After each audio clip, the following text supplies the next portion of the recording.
Hey, everybody. Welcome to the GMI Rocket Show. I'm your host, Roman Zelichenko, former immigration attorney turned entrepreneur. I am the co-founder and CEO of Laborless, an immigration tech platform that automates H-1B visa compliance and soon coming to a screen near you, perm notice of filing, posting and compliance, and the founder of GMI Rocket, which is a digital marketing agency for the immigration and global mobility industry.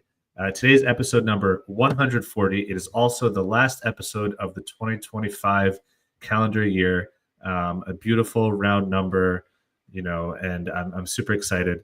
Our guest today is Harish Parwani, who is the co-founder and CTO of a company called Crossing. So Crossing is an AI-first immigration platform for lawyers and employers. And Harish has a really interesting background as a person who came to the U.S. to study, got his H-1B, went through the whole process, got a green card, citizenship, and so was an immigrant himself, as an immigrant worker, I should say. Through his career has hired H-1B workers and others as part of management. And also his wife, his spouse, is an immigration lawyer. So he has seen literally every angle of immigration, lived through it.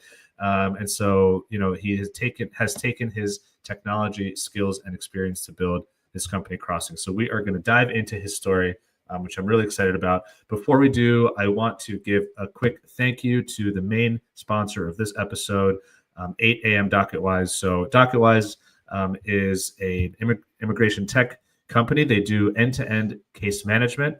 They have best-in-class immigration forums in a number of different languages. In fact, some people even use other case management platforms, but they still use DocketWise for forms. They have really customizable questionnaires that you as an attorney or a law firm can send out to your clients. Integrations with all sorts of apps, including some of their own under the 8 a.m.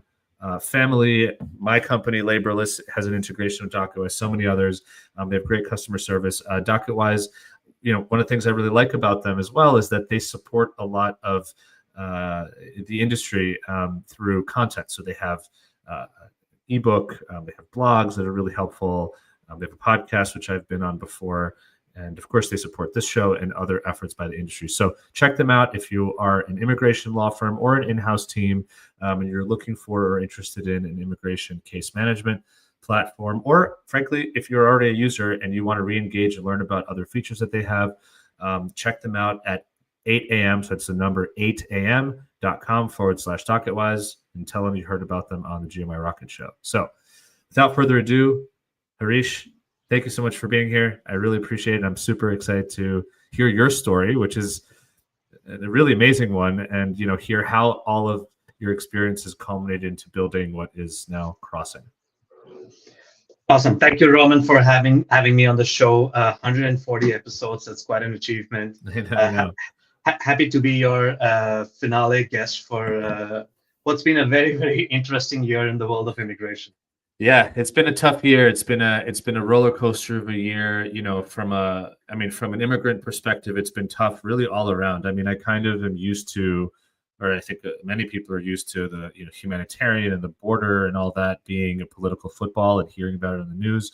But this year it's gone from Vivek Ramaswamy and Elon Musk, who were part of the inaugural Trump 2.0 team, talking about how amazing the H-1B is. It went from that to this sort of major crackdown and hammer being dealt on the H-1B and on employment-based immigration. So it's been a hectic year, but it's also been a year where people, law firms and companies, and obviously the foreign national workers themselves, are taking a look at what they're using and how they're even going about immigration. So it's been a really interesting time from a technology standpoint because, companies and law firms are now honestly making decisions that they had been kicking down the road. But we'll get there. So let's talk about you. I love to dive into the story of the founder first.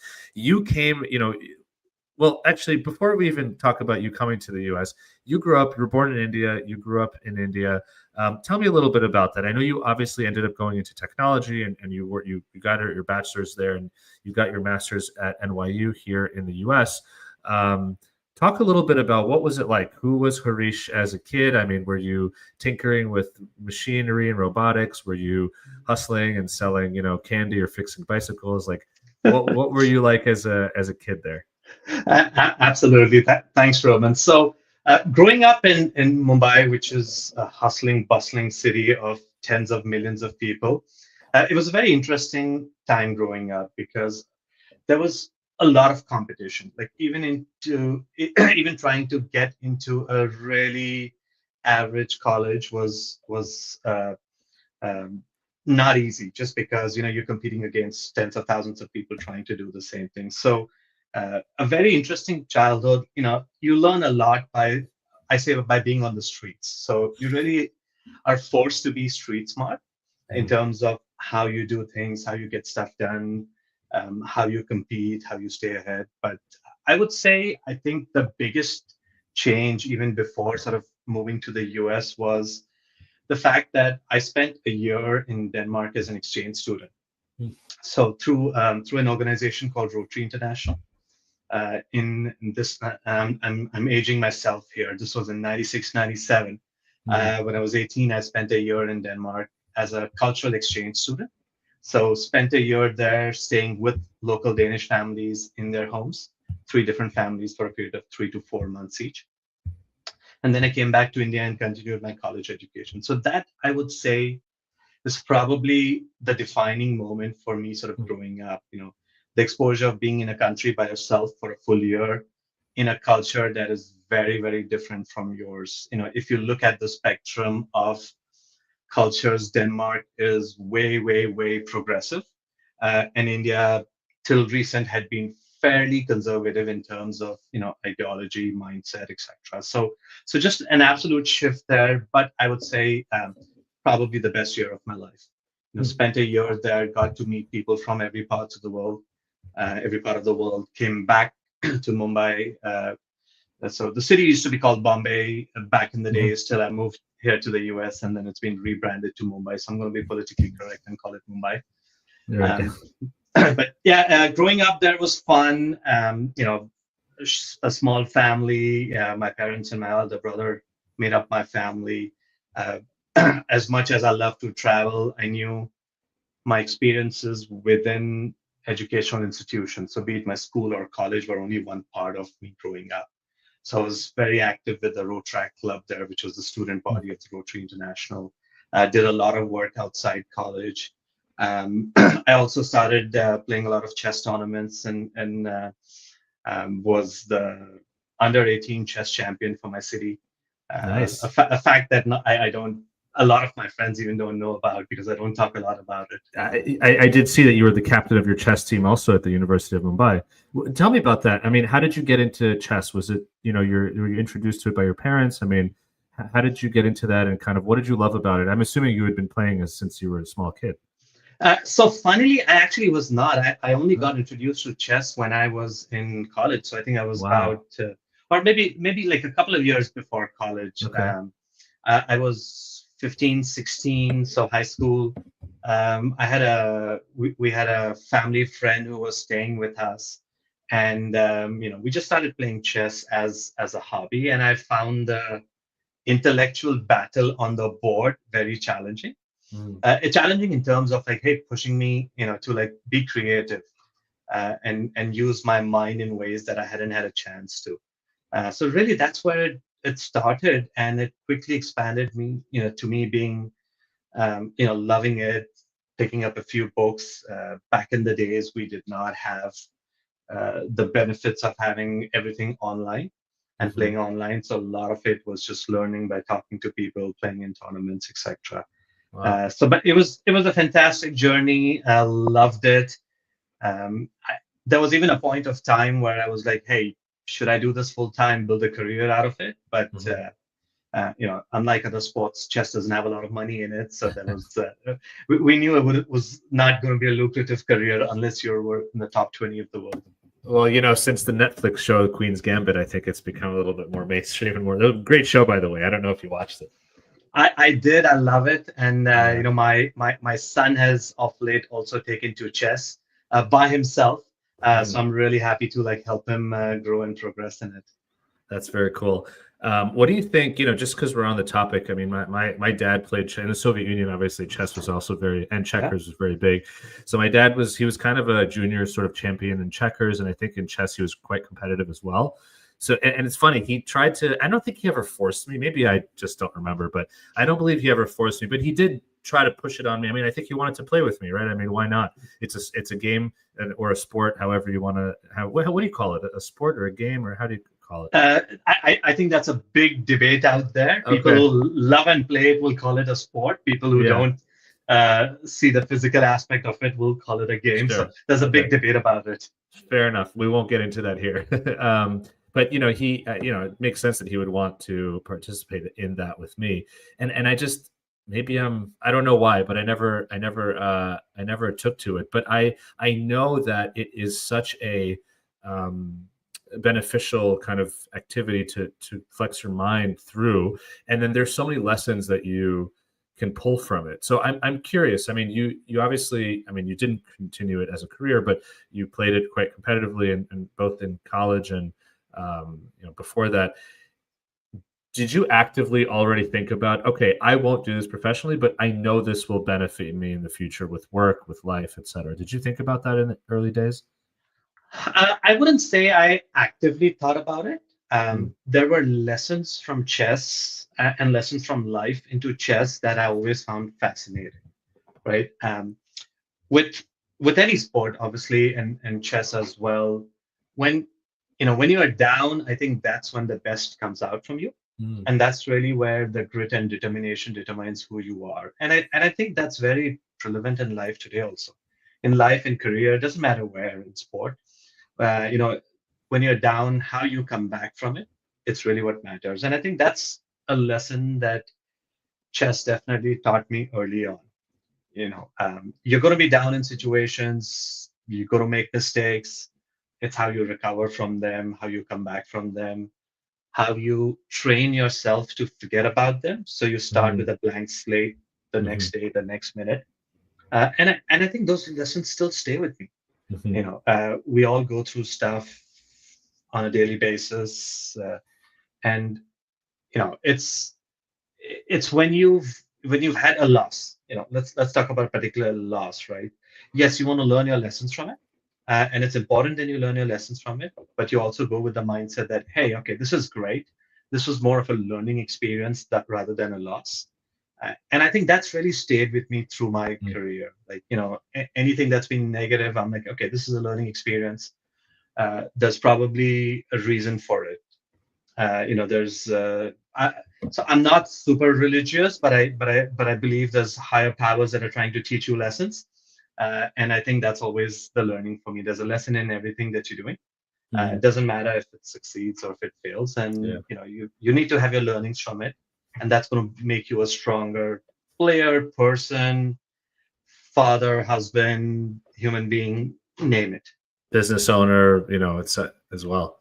That is the big Yeah. part of it, right? Yeah. There's always ups and downs when you're running your own show. So talking about challenges and dealing with them, after you graduated from undergrad, you applied for and got into NYU, and you came here as an F1 student. It's actually great that you had already studied uh, in the Nordics. You said it was Yeah, in in Norway, Denmark. Denmark. Yeah. Uh, and so you came here. What was that like? I mean, now this is not an exchange program for a year, right? Now this is a kind of a full-time program. You went to NYU to study information systems, technology, et cetera. What was that experience like, as coming in as an F1 student?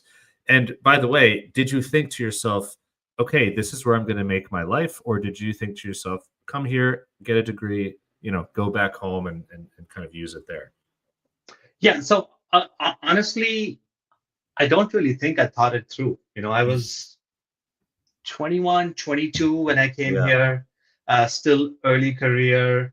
The goal was get a degree, gain some experience, and honestly pay off some of the student debts that you're going to accrue going to a school here, and then see where life takes you. So really didn't think it through as much. But the more sort of I came here, saw the opportunities. Also, if you look at it from a timing perspective, I came here in fall of 2000.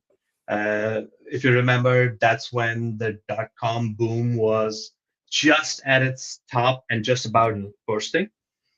So the timing was very, very interesting from that perspective that, hey, before this, it was all about companies that had gone up 10x in valuation in like 3 weeks. And the things were going crazy, and NASDAQ multiples were 100 times PE or more. So things are very interesting, especially being in New York. NYU was a fantastic program. It was a joint program between the Stern School of Business and the Graduate School of Arts and Science. So I got to take classes with other MBAs on core business subjects, as well as hardcore computer science classes with other masters and PhD students. So fantastic program. I mean, there's no place like New York City. Just being in the city itself teaches you so many lessons, around managing time, schedule, etc. Apart from what you're learning in the classroom. So I would say it was a great experience overall. I got my first job straight out of campus recruiting. So I think I was lucky because so I graduated in 2001, December. I graduated early. And back then, the economy wasn't in the best of the shape. If you remember, this was 3 months after, or 2.5 months after 9/11. So there was a lot of, it was a very interesting time to be in New York, for sure.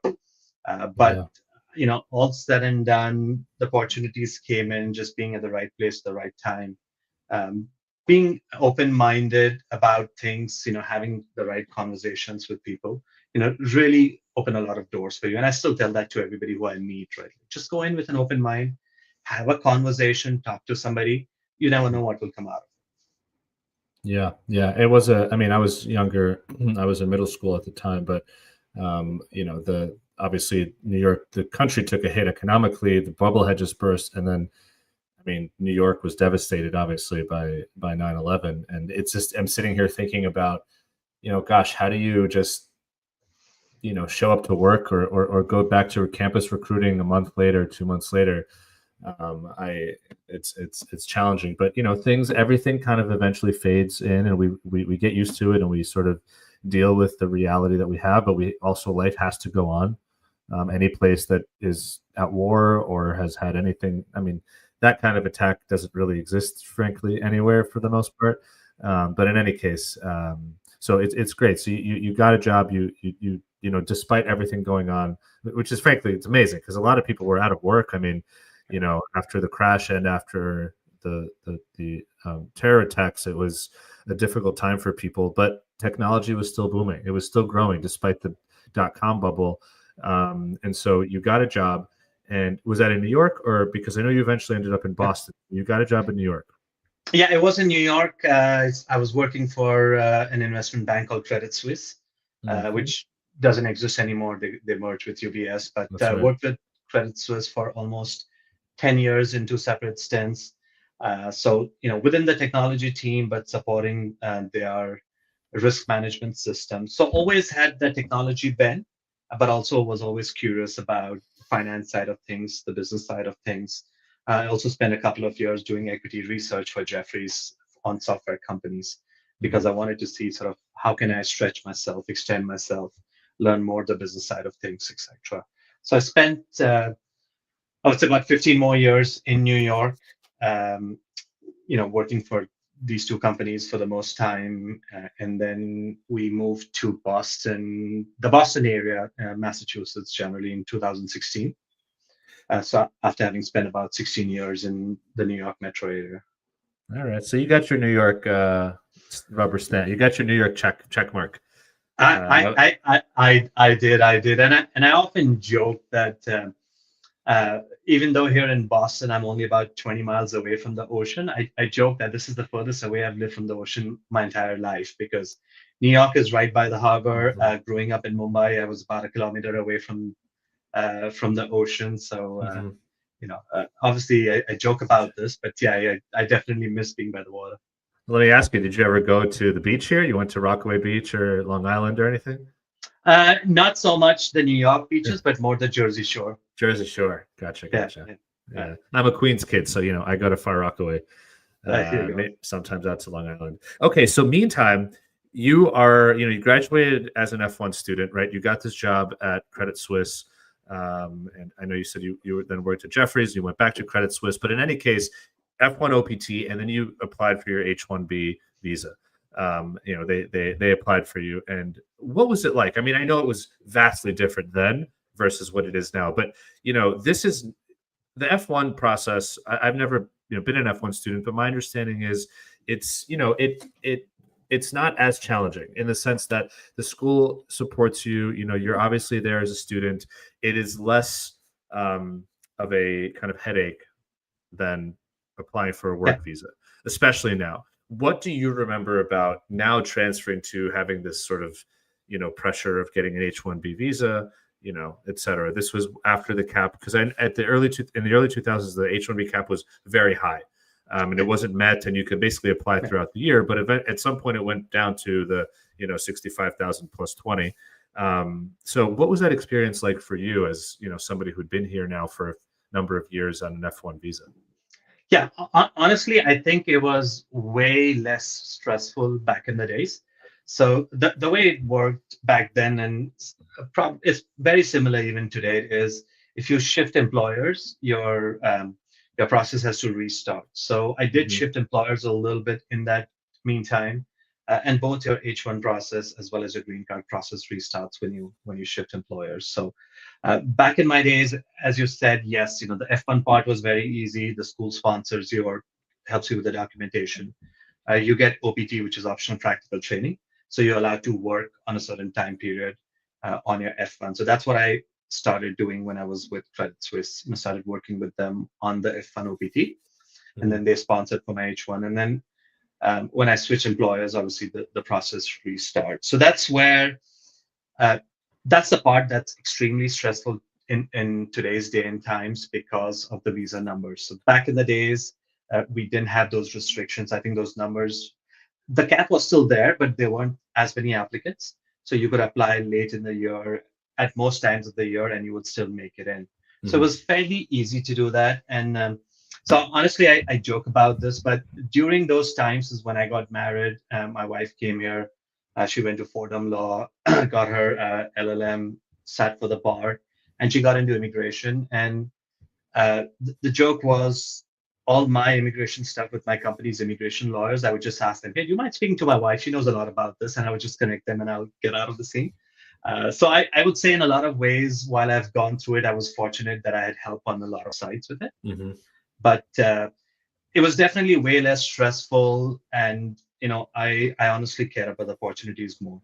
But today, it's a very different world. Like, I know a lot of people who are stuck to their employers because they're sponsoring their visas and green cards and they have to be with them. But again, my journey was in a ways very typical also, from F1 to F1 OPT to H1. And then one of my employers sponsored me for green card. Once I got the green card, you got to wait for 5 years before you can apply for a citizenship, etc. So in general, that process is still the same and people still go through the same. But I consider myself fortunate to have gone through that experience. And I would say having come unhurt from it and untouched from it, apart from minor ruffles here and there. It was fairly smooth journey, although it was a very long journey. And now it's even longer. So, I mean, that's great to hear. I mean, it's a vastly different world. And, I always say, no one person knows how to fix immigration. And even if we talk about employment immigration, aside from family-based humanitarian, but I always imagine there have to be some low-hanging fruit. Why not just raise the H-1B cap numbers again to at least, I mean, we've done this before, raise it up to whatever, 195, 200,000, at least take a little bit of stress off, open that release valve a little bit. But anyway, we shall see what happens. So you're going through this process. You sponsored for a green card. obviously, and that worked out eventually. Now, over time, you're also progressing in your career. I mean, I know, I'd love to sit and talk to you about everything you learned about every position, but I want to get to Crossing, right? And so over time, I mean, especially up in Boston, you ended up working for a number of companies, and you started working at this intersection of sort of technology and management, working in DevOps, right? Platform engineering, et cetera. So you're building tools within the companies that you're working for, and sort of helping that infrastructure. Okay, you're progressing in your career, which means you're going from individual contributor to a manager of a project, to maybe a manager of a small team. Eventually, I know you were at Constant Contact as director of platform engineering, and from there you went to cargurus.com as the VP of engineering. Across all of these years, you had many, many people that worked for you and under you. And I know that some of those people were foreign nationals, right? So now you went through this fairly easy process, as you said, I mean, fairly stress-free, all things considered. Did you start to see it change now that you were on the other side as the sort of employer that was trying to sponsor these individuals on H-1B visas and others? Yeah, definitely. So, I mean, you captured the journey, right? For me, my career has been what I like to call a progression of automation. Like I've always been somebody who really believes in automating things, and it could be in my personal life, could be in my professional life. I'm always looking for opportunities to automate, and that's where DevOps came in, which later got rebranded to platform engineering. But going back to your question, Roman, so as I started seeing people, definitely the path is getting harder. I would say there's been a lot more competition. Rules have got stricter. Some of the forms and criterias that we have today used to be way, way easier 10 years, 15 years ago. I was talking to my wife and she was showing me a couple of forms that were 4 pages back when I filled it out for myself, or the lawyers filled it out for me, and they're now like 20-page forms, etc., and with a lot more compliance requirements, and a lot more work to be done on all sides, on the HR side, on the lawyer side, as well as on the foreign national side. So I've definitely seen these progressively get harder. I would not be able to say that, oh, there was a certain definitive point where things change, but with every administration, with every rule, with every event that happened, things started getting stricter and stricter and stricter, and more rules kept getting added, more requirements, more information, and none of it ever gets cleaned up, right? So, without giving you particular examples, I'm sure there are things in the forms that don't make absolute sense. So, for example, we were looking at some forms. I think it was the naturalization form, and there was some questions there that went back to a certain act that the Clinton administration had passed, which is not even relevant anymore, but it's still in the forms. So these things never get taken out; they just get more complex by the day. It's like technical. It's like technical debt in a code base. It pretty much is, right? And nobody is bothered cleaning it up because I guess there's no incentive to having a smaller form on either side. But things are definitely getting complex, and then obviously this year has been a whole different category. So what were some of the things that you were experiencing in terms of frustration? Okay, so there's longer forms. You as the employer, you're trying to hire these people. Maybe they're already working for you on an F1. Maybe you want to hire them and they're overseas or they're on a different visa in the US. Is that when you started to see the kind of some of the frustrations that immigration created when you were in that position? So there's a couple of different things that I really saw. So one was lack of information, right? A clear lack of information on what are my options, what is the best path, what are the alternatives, etc. And this I'm talking about from a petitioner or the foreign national's perspective. But I also saw a lot of this from an HR perspective, right? I have not just in my journey at Crossing in the last year, but in the last few years as a manager who's dealt with a lot of HR professionals at my companies, I've heard the word black box in so many conversations Mhm. that I'd be a millionaire if I'd saved a dime for every time I heard the Right. word black box. Right. But literally, that's where this whole journey started. Because everybody kept saying, "Why is immigration such a black box?" And I'm like, it shouldn't be. And then I realized that okay, maybe I just know a lot about it because I've been through the journey, Hmm. and my wife's an immigration lawyer, so I hear and see a lot of things in the space. But it should not be a black box for anybody. Yes, it's complex, laws are changing, but in today's day and world, things can be demystified. And that's really, sort of what I kept hearing again and again and again, just across the board, from HR professionals, from people doing like family-based immigration, be it sponsoring their family members or people on green cards who are filing for their citizenship, or individuals who are sort of moving from an F1 to an H1 or from an H1 to a green card. Hmm. Across the board, same problems that, hey, we don't know what's coming next. We don't know what the process is. We don't know what the options are. Um, and honestly, I have not seen, I've seen the same problems being consistent the last 15 years. Interesting. And that's the part that's fascinating for me. It's like, wait, why has this not been solved? Like things were done in the same manner 15 years ago, where you had a problem, you emailed your lawyer, either the lawyer or a paralegal in their office would get back to you anywhere from a day to a week later. And then you have a follow-up question and you reach out to them and the same cycle goes back and forth. And this has not changed. And I'm like, in today's day and age with AI, that should not be the case. It's funny. I live in the immigration space. I guess so do you. And a lot of the motivation to build software comes from these experiences. I'm and frankly, I think immigration lawyers, we should pat ourselves as an industry on the back.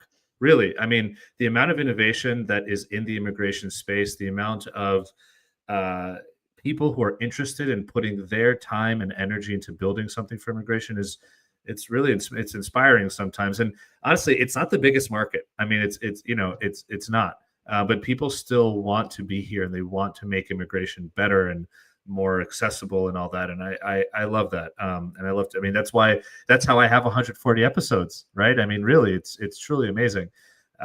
Okay. At the same time, I'm currently working with a lawyer. I live in my cabin in upstate New York half the time. And, it's just they're wonderful small law offices, up there that deal with various things. I had a couple questions about like land use and things, just because I'm a city kid. I don't know what everything I could do on my little piece of little tiny little property up there. And the amount of, I mean, I asked them to do, I asked them a question and they said, sure, let me get back to you to see if we can even help you. Okay.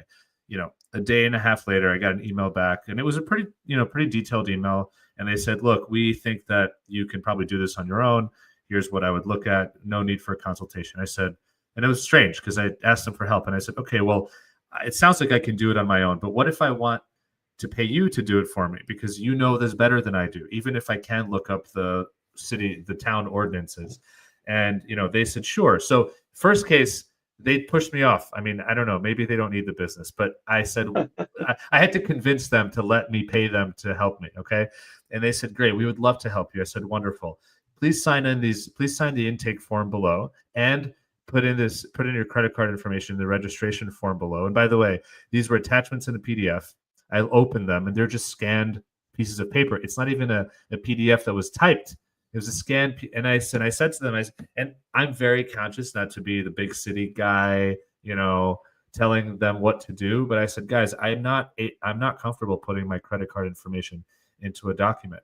And so all of this back and forth, and it made me realize that I think immigration is a relatively cutting edge vertical in the legal space.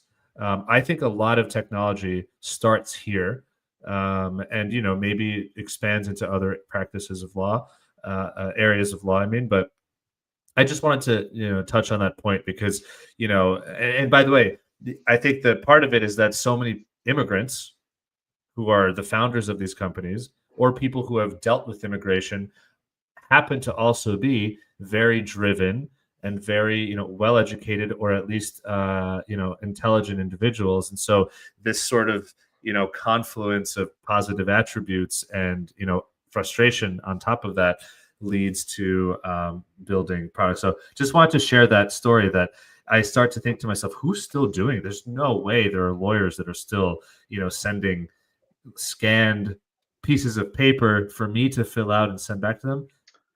I really you would will be be curious. surprised. You will be surprised, Roman. Yeah, I was surprised, and then I was like, I don't know how to deal with this. Calm down, Roman. I know you're a legal tech person, but calm down. Work with them, right? Work with them. But in any case, okay. So you saw that from your perspective now as an employer. By the way, your wife this whole time is an immigration lawyer. What has she, during this time, what was she telling you? I mean, what was the sort of overlap between having, your own experience as an immigrant and also obviously working as for an employer and being responsible for sponsoring folks? But what were you hearing from her over the course of the years that she worked as an immigration lawyer? Yeah, absolutely. So if I look at, and I think I briefly mentioned that, like, I'm all about automation, right? My entire career has been about how can I make things quicker, faster, better, cheaper, more secure. Like, that's literally summing up my entire life in 9 words here. So as I looked at sort of the workflows that my wife had been going through, and honestly, not just her, a lot of her friends, things really haven't changed. I still remember 15 years back when immigration case management tools started becoming a more sort of common commodity.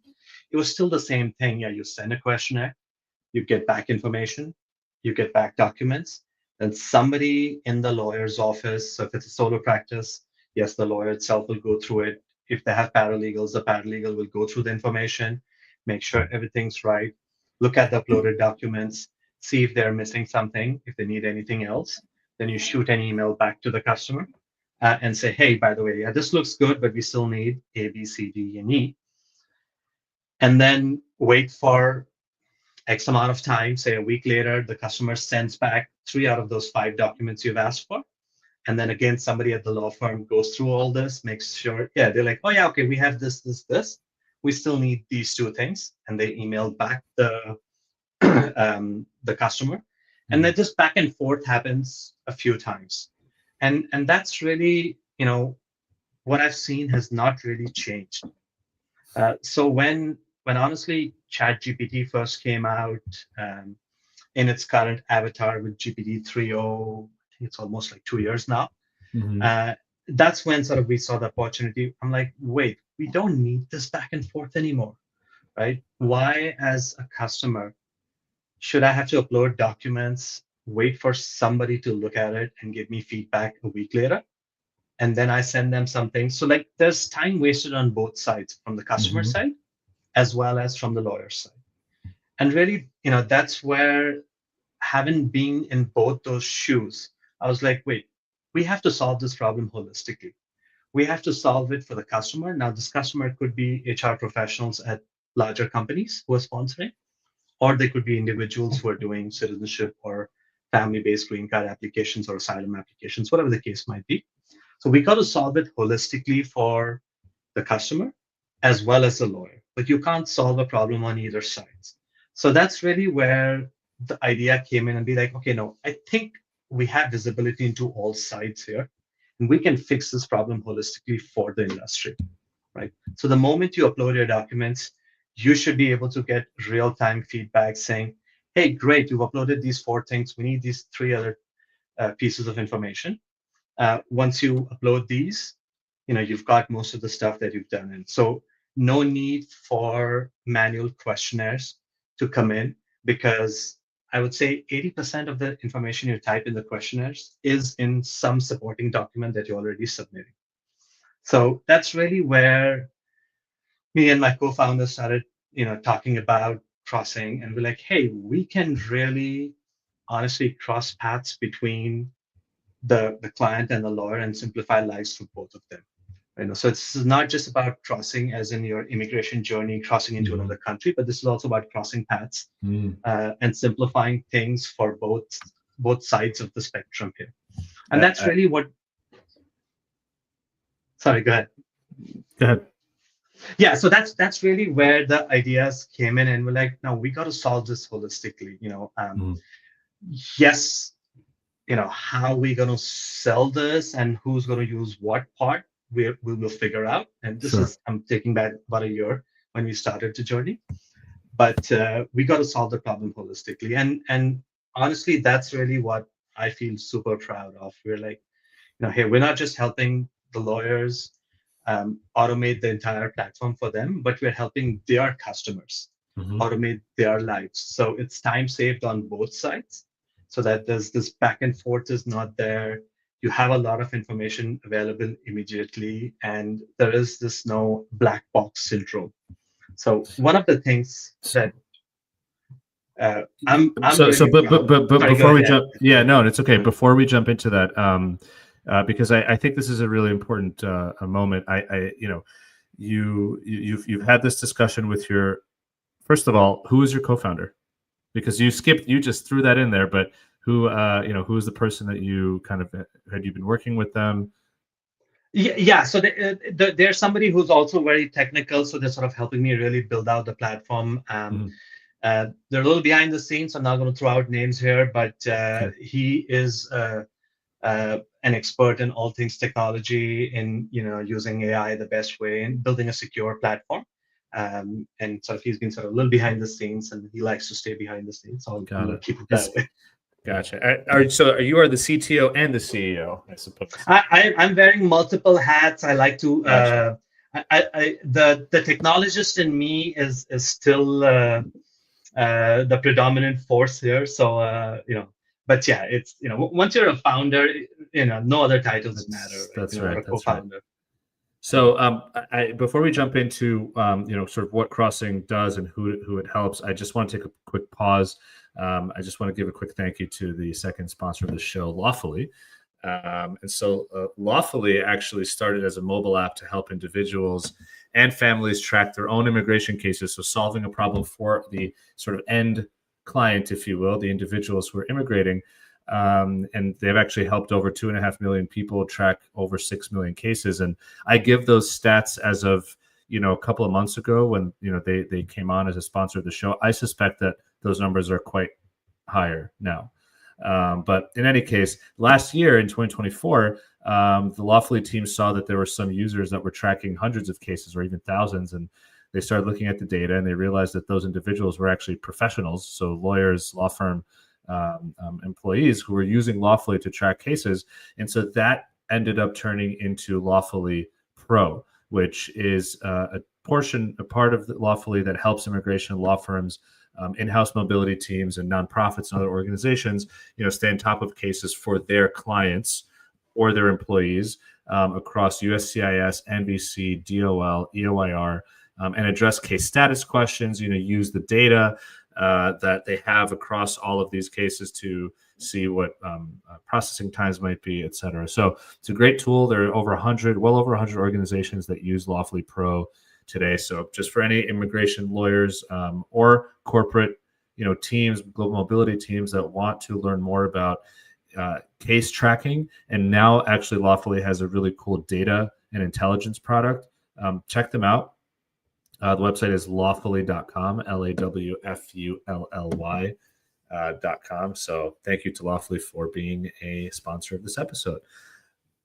So Harish, for you, you've realized that there's a problem. You have multiple angles, from which you can take this, because again, you came here as an immigrant, went through the process. You worked as a director and VP, and you've hired people and have been the sponsor. And your wife is an immigration attorney, so you have the trifecta. You built Crossing, you have a co-founder, and the idea, of course, is to create something that's easier to use, et cetera. Talk a little bit about, what does it do? Like, what can I expect? I mean, because look, there are a number of companies that are solving problems for immigration law firms and companies and individuals. Ultimately, any founder you talk to, even somebody who built this 20 years ago, they'll say that their goal is the same. Like, they saw this problem just a couple of decades earlier, right? So, how do you, I guess, differentiate Crossing, or what are you most excited about the product, and why do you think, because you left your full-time career for this? So what do you think is the thing that kind of sets the company apart? Absolutely. Thanks, Roman. And you rightly identified, right? So it's the trifecta that gives us a unique view into it. So we everything we are building or doing has a huge customer centricity to it. Like our entire goal is to be customer centric. So when I started hearing from people the word black box, I'm like, okay, that's the first thing we got to fix. So I often joke and I tell my customers this: if you can order pizza from Domino's, you can sponsor somebody on an H1. And it throws back people a little bit. I was like, let me show you how, because how when you order pizza from Domino's, it shows you this pizza tracker where pizza is getting baked and then somebody is going to deliver it, etc. So we've built an immigration tracker um, to do something similar, to show the people that, show both HR professionals and the foreign nationals exactly where the process is, what's pending, what's waiting, what are the next step, what's estimated on the next step. So think of it, I would say in industry terms, think of it as a very, very advanced client engagement portal where you are not just doing one-off Google form types questionnaire, but it's really an interactive portal. So it shows you everything that's going on in your universe, the news that's pertaining to you, where your case is, what the next steps are, who is your case waiting on. And it might be on you to upload some documents. It might be on somebody else in HR to provide company information. It might be on the hiring manager to provide job description. So complete clarity on the process is sort of our key USP when it comes to showing companies why this is useful for them. Now, on the flip side, from a lawyer's perspective, there are no more questionnaires they have to set up. They don't have to send out questionnaires. We've got inbuilt intelligence where we, based on what type of case it is, what are the latest government requirements, we already ask the customer all the right information. And literally, once the customer's done uploading the information, you get a full package ready.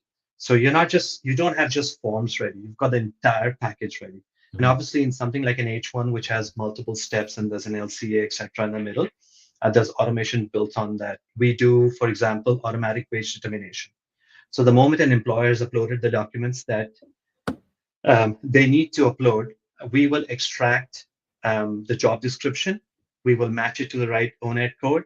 We will take that information, look at the job location, and give you information from the DOL's website, all in a matter of a few seconds.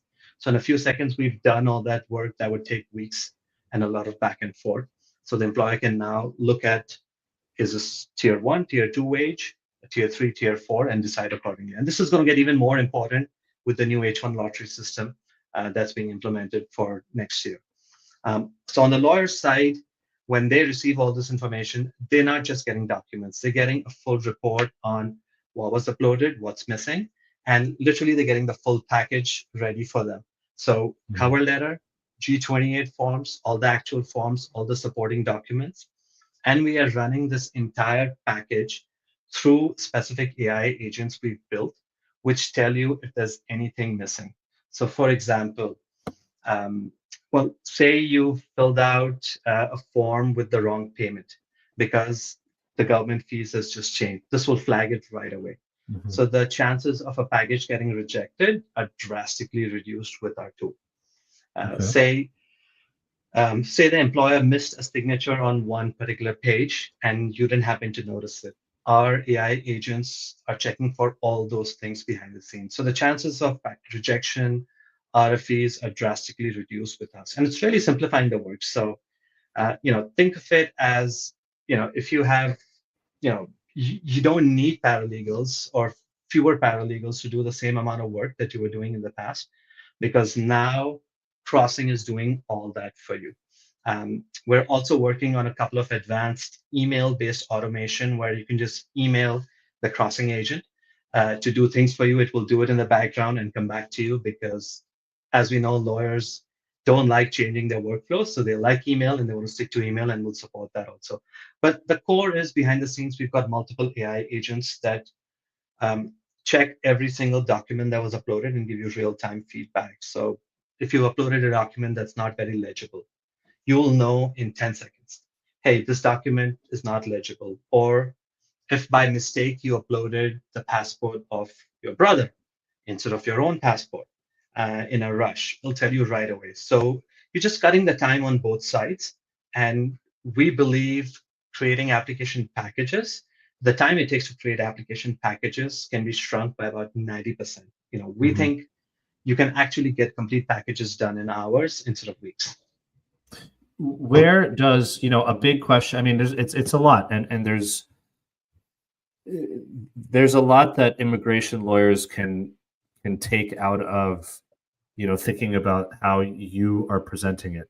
I want a big question, however, because you are, marketing company as an AI first, I guess, right? The core is artificial intelligence. A big question often comes up from lawyers is where's their data getting, how's your are you training your data on some kind of data? Are you pulling from the internet? Are you generating something, or are you only using, let's say, some limited documentation or primary, secondary sources?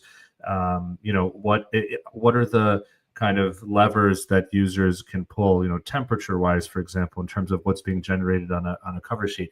This is some of the things that I've continued to see, and rightfully so, are questions that immigration lawyers specifically have, right, when they're thinking about an AI tool, right? There are drafting tools. Your Crossing obviously sort of built drafting into the entire process. So what can you share a little bit about kind of where AI comes in, so that we understand maybe how that layer plays into the Crossing platform on top of the process automation that you've talked about as well? Yeah, absolutely. So the one thing that we have been cognizant from day one is keeping things super secure. So no customer data is ever used in training anything. Like point blank, we've built the company on that trust model, right?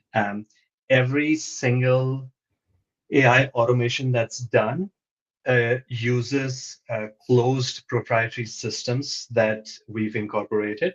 So we don't send your data or anybody's data to OpenAI or Anthropic, etc.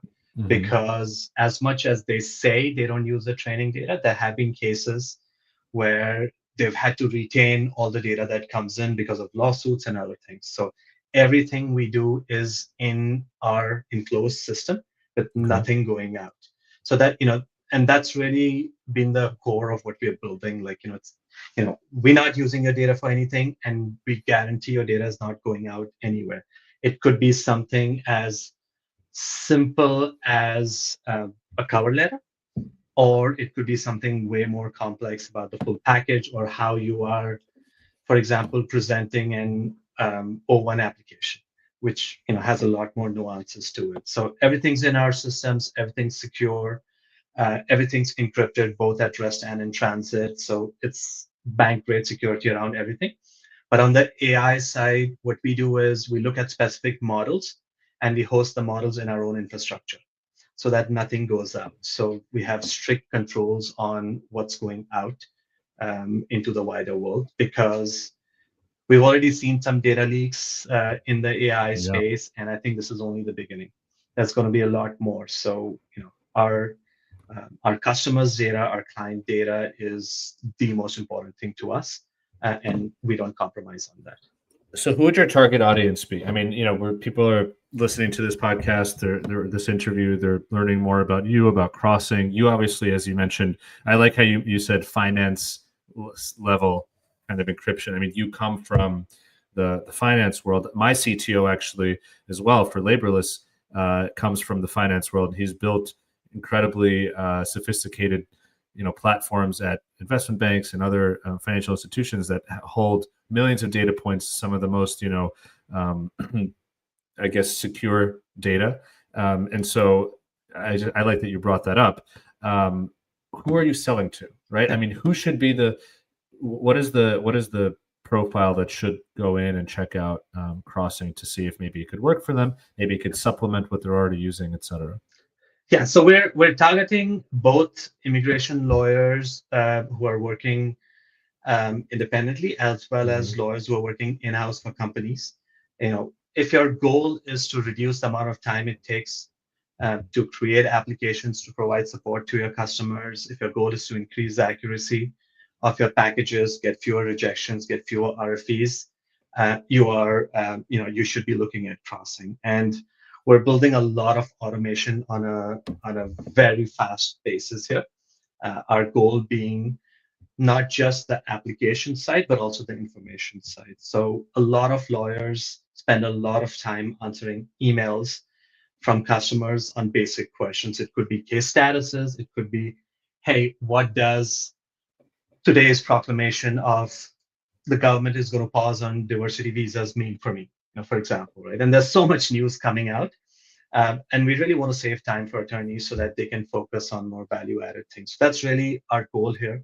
Simplify the process, reduce the amount of unnecessary back and forth you have to do with customers, and make yourself more productive. And honestly, we're estimating lawyers who use Crossing can um, handle 3x or 4x the amount of caseload that they can handle today because we've automated such a big chunk of the entire process for them. So my last question on this thread would be, is this made primarily for employment-based immigration law firms, and obviously if it's corporates, the teams are doing H's, L's, et cetera. But can you also support immigration lawyers that maybe focus more on family-based immigration or individual kind of investment, E2s, yeah, EB1As, right, EB2NIWs, O1s, kind of more on the individual side? Yeah, so it's both. So I'll tell you where our sort of roadmap is. We've already released a bunch of things for employment-based H1s, etc. We've released citizenship. We're working on family-based green cards right now. Should be out in about 2 weeks. So about every 2 weeks, we're adding a new category. So over the next 2 months, we would have covered pretty much everything. I would say, with the exception of asylum and removal, which will be coming into next after that. So in about a quarter's time, we're expecting to cover every single landscape there. Honestly, it's very easy for us to do because AI is doing a lot of work for us, and it's keeping track of what forms are changing, what regulations are changing, and adopting our systems in real time.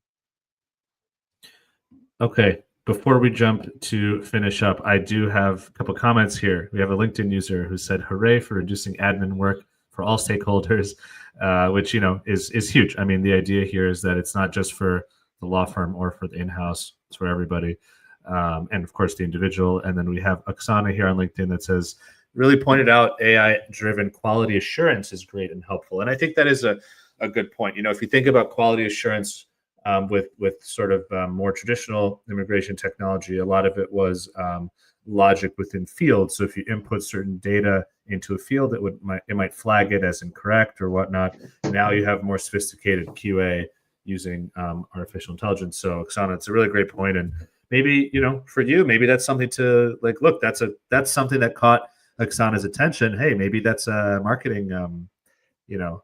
Absolutely. And we also have separate modules. So if somebody doesn't want to use the entire platform and just wants to use the quality assurance piece, you could just use that and upload your packages and we'll quality check it for you. Cool. Very nice. So, okay, so you're, moving forward, you're getting into humanitarian, you're getting into family-based. I guess my last question is a bigger, or broader question that I like to ask, especially for founders that are kind of still in the early stages, right, of building the product, building the business. What advice are you listening to right now? Like, what advice is pushing you on a daily basis or reminding you of the right things, et cetera? You gave some really great advice and earlier of what you pulled from, chess and what that has taught you. And I'm sure you've had experiences where it felt like it's all over, or it was a big challenge, or somebody said, "What a dumb idea," and how do you deal with that? So, but what advice are you listening to right now that's helping you move forward?